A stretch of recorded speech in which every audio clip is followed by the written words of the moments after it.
In Melbourne, the term leafy green suburbs is often used to describe the most desirable and so pricier suburbs. When you're looking around, there are trees in gardens, trees in the streetscape, trees not rooftops in the distance.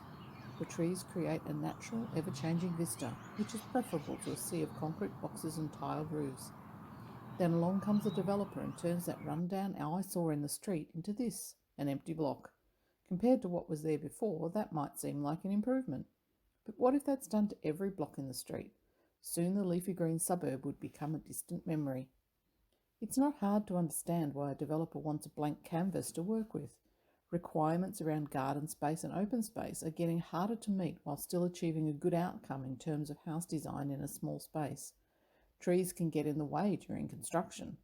Councils are getting more demanding around tree preservation. So, as a developer, there's a lot of motivation to remove everything before applying for development approval. Then, after the development is built, the quickest and cheapest landscaping is to do as little as possible, certainly not replacing the trees that were removed to begin with. While this may give a neat and tidy look initially, the sheer visual bulk of concrete buildings unbroken by greenery ruins the appeal of the street, and before long the leafy green suburb is not so leafy and starts to lose value.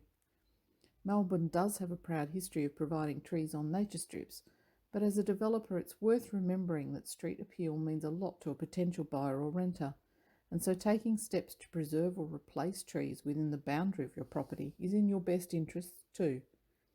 Look to see if there's a mature shrub or tree that falls into the setback zone at the front of the house, perhaps off to one side, that could potentially work with the design and be protected during construction.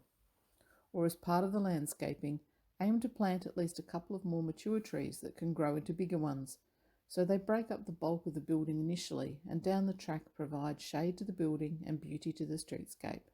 It's in the best interests of everyone to think tree.